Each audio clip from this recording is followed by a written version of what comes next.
Bismillahirrahmanirrahim. Assalamualaikum warahmatullahi wabarakatuh. Nah, teman-teman, bertemu lagi dengan Nadila. Dalam video kali ini, insya Allah Nadila akan membahas tentang evaluasi mata kuliah pengembangan ekonomi umat sebagai salah satu tugas mandiri. Nah, alhamdulillah dalam satu semester yang telah dilalui banyak sekali ilmu baru yang telah Nadil dapatkan gitu, khususnya dalam mata kuliah pengembangan ekonomi umat ini, dimana di dalamnya membahas semua hal-hal tentang perekonomian. Nah, seperti teori-teori, tujuan, manfaat, sumber, dan lain sebagainya. Pun bukan hanya mengenai perekonomian saja di dalamnya.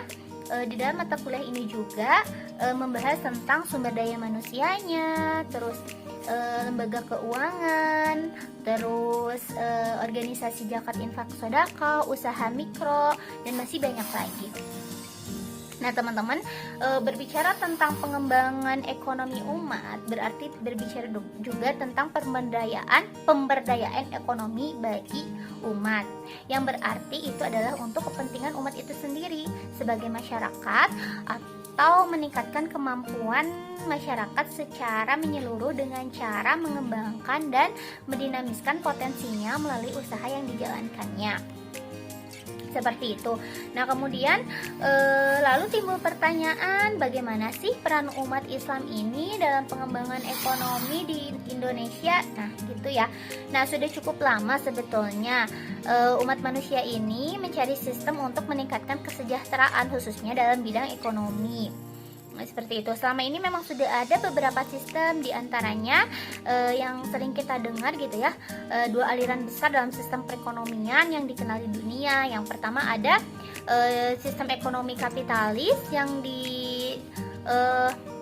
lahirkan oleh Adam Smith, dan kedua ada sosialisme oleh Karl Marx. Nah, tetapi dalam kedua sistem ini tidak ada yang berhasil dalam menawarkan solusi yang optimal.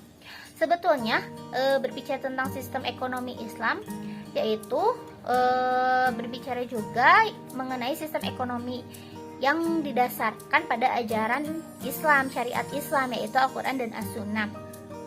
Nah, di Indonesia saat ini sistem ekonomi Islam sudah tumbuh dan berkembang dalam bentuk lembaga keuangan syariah ya sejak tahun 1992.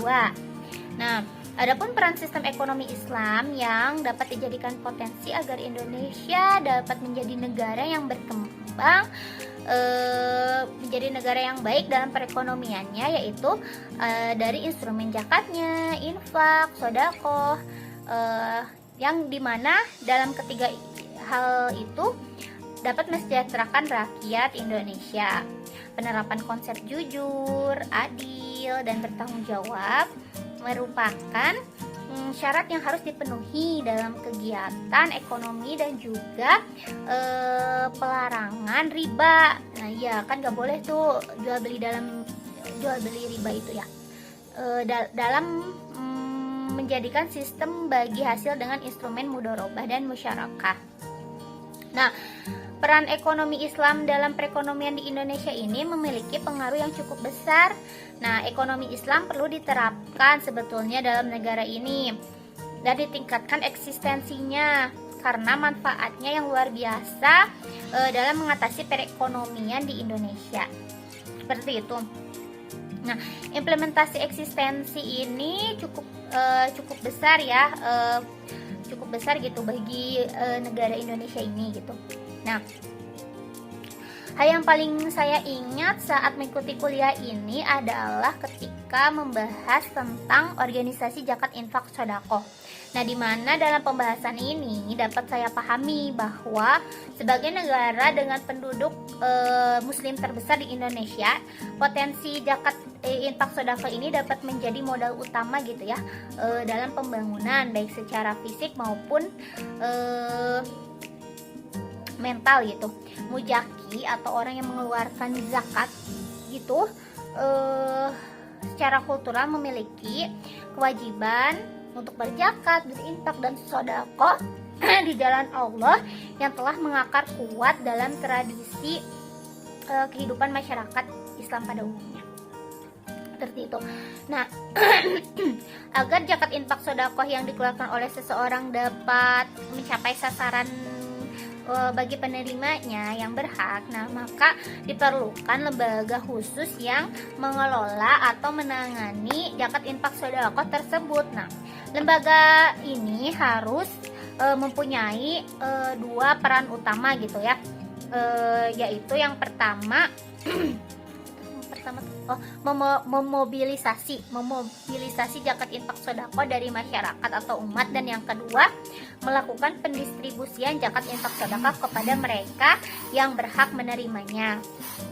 Nah, untuk memaksimalkan potensi zakat infak sedekah dalam upaya mensejahterakan mustahik zakat, nah pengelolaan zakat sekarang ini dilakukan dengan dua cara, yaitu secara konsumtif dan secara produktif. Nah, pengelolaan secara konsumtif ini yaitu pengumpulan dan pendistribusian yang dilakukan dengan tujuan apa ya? Memenuhi kebutuhan dasar ekonomi gitu ya. Memenuhi kebutuhan dasar ekonomi bagi masyarakat atau bagi mustahik bagi mustahik pada umumnya. Lalu yang kemudian ada secara produktif. Nah, yang secara produktif ini yaitu pengelolaan secara dengan cara apa ya, memberikan bantuan modal seperti bantuan modal gitu ya, bantuan modal usaha, pembinaan, pendidikan gratis dan lain sebagainya. Dari pembahasan materi tersebut gitu dan materi-materi yang lainnya, dapat saya pahami juga, saya dapat memahami lebih dalam apa itu pengembangan ekonomi umat gitu. Jadi bahwa ekonomi ini menjadi hal yang sangat penting dalam pembangunan umat. Maju mundurnya sebuah bangsa